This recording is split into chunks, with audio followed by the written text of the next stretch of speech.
making no apologies. That's it, umhlaba mawuhlulwe, so that our people can have access to the land. Life is difficult, but you must soldier on.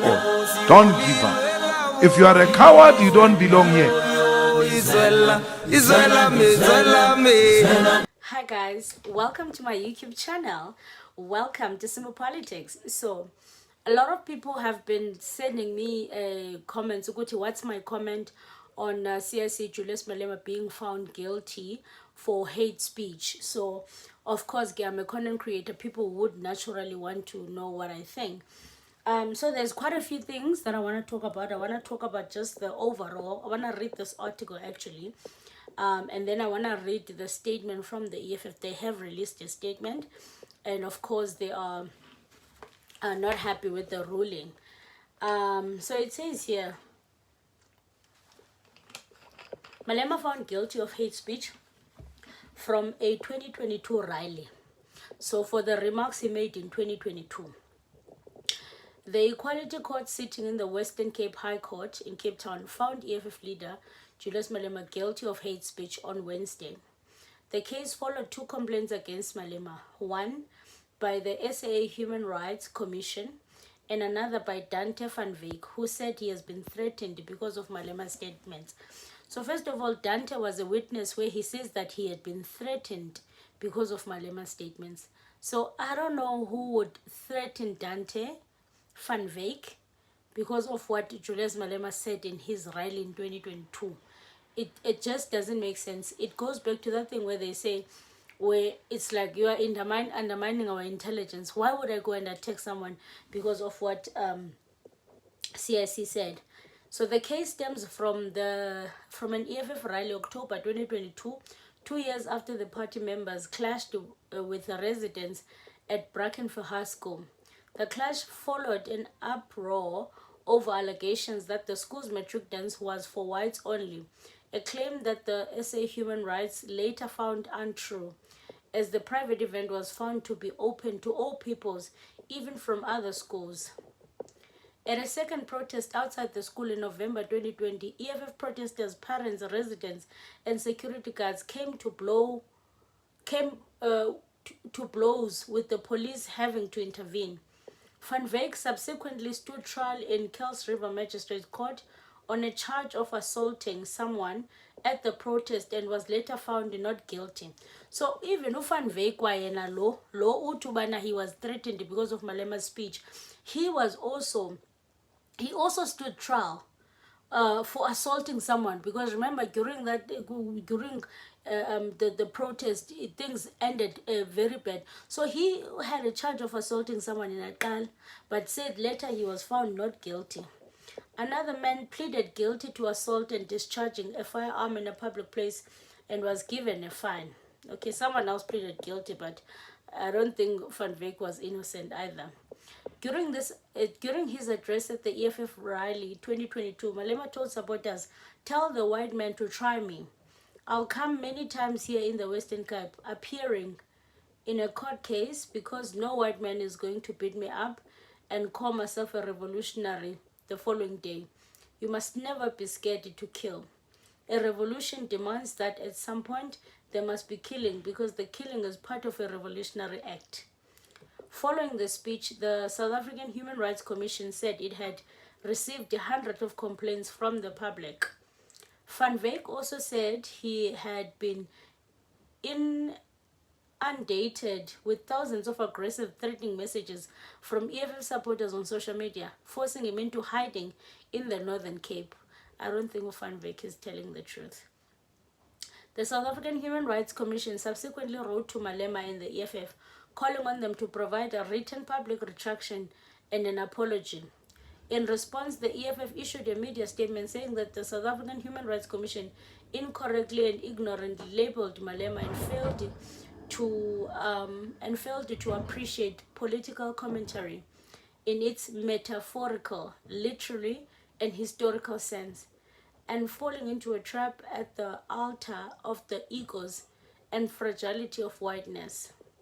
In his ruling on Wednesday, Judge Mark found Malema had demonstrated a clear intention to incite harm and to promote or propagate hatred.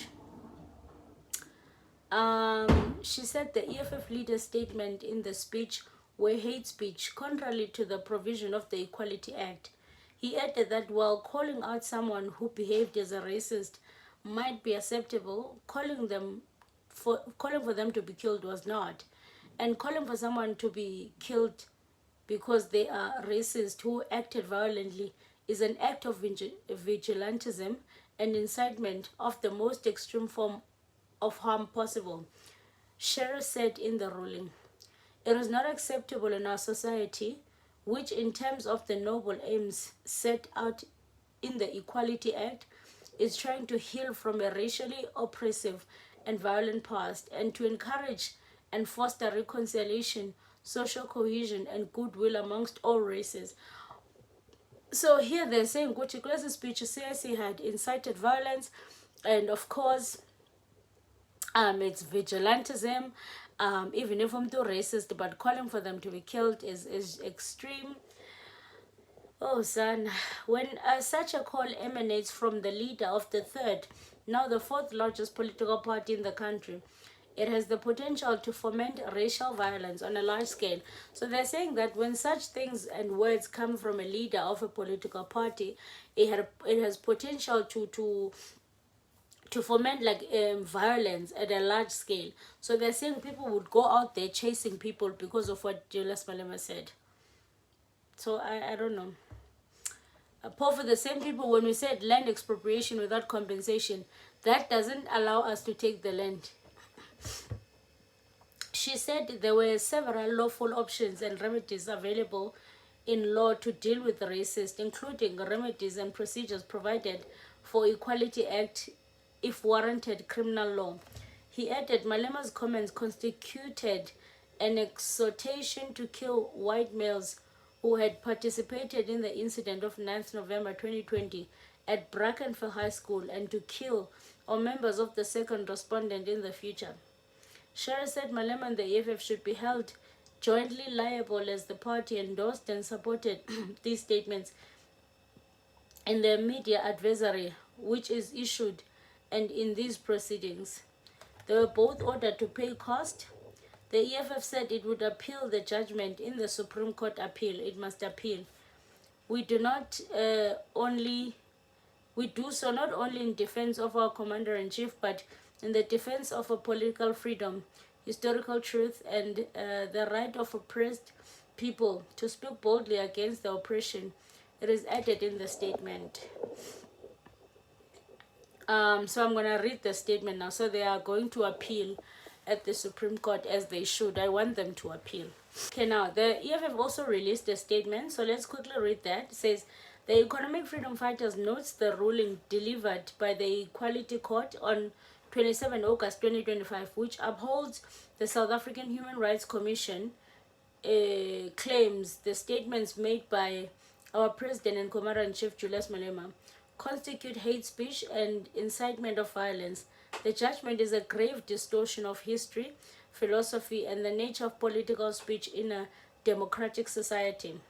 The court concluded that certain remarks made by the Commander-in-Chief at the EFF Western Cape 3rd Provincial People's Assembly on 16 October 2022 could reasonably be constructed as a demonstrating a clear intention to incite harm. The court relied on Section 10 of the Equality Act, acknowledging that freedom of expression is a co-constitutional right and an indispensable facilitator of democracy. However, the court held that this right is not absolute and does not protect speech that advocates hatred or incites harm. This conclusion is fundamentally flawed and deliberately misreads both the context and the meaning of the speech. The court interpreted Malema's statements, "You must never be scared to kill." A revolutionary demands that at some point there must be killing. This is a war between white supremacy and black consciousness. You know the two will never meet. and racism is violence, and violence can only be ended by violence, as literally instructions to kill white people. This interpretation strips the speech of its political, historical, and ideological context, reducing revolutionary critique to criminality.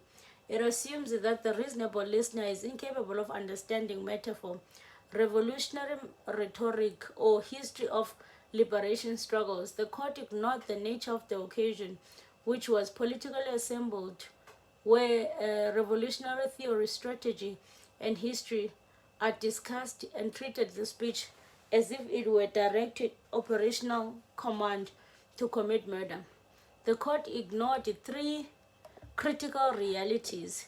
Firstly, that Malema's remarks followed the Brackenfell incidents, where white racists assaulted black protesters who were standing up for the racial exclusion of black students by the school. His comments emphasized that racism itself is violence and cannot be passively endured. Secondly, the historical context that South Africa was built on structural and physical violence against black people.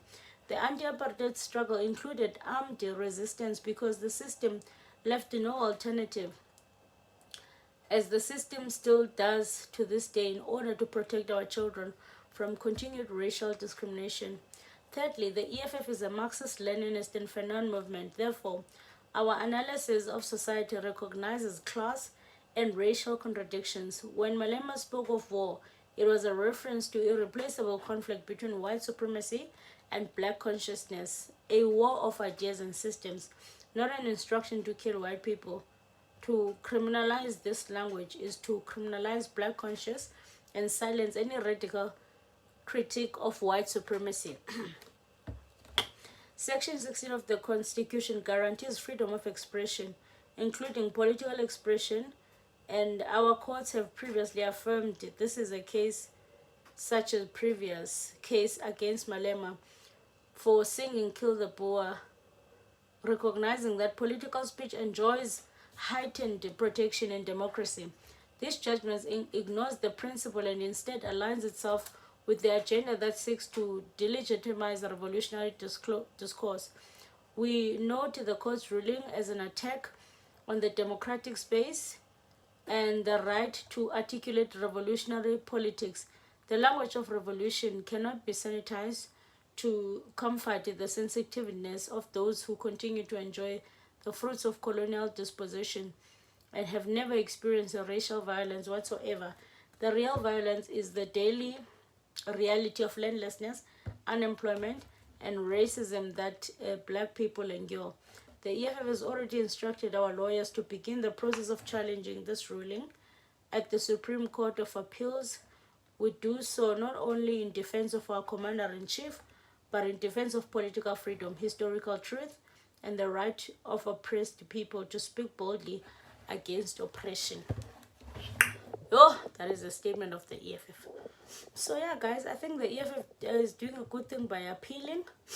Then they can take it to the High Court. Then it won't be biased in any other way. So yeah, guys, let me know what you think. I just came to read and just share with you guys. So yeah, let me know what you think. If you don't know who I am, my name is Izipolo Belwane. Subscribe to this channel. Support this channel. I'll see you guys on the next one. Please, guys, do not forget to buy the host coffee. I am the host. Please buy me coffee. The details are attached at the bottom. Please, guys, buy the host coffee. Thank you very much. So that I don't drink water, but I drink coffee. I'll see you guys on the next one. Aluta continua. Until the next time. Tell me what you think.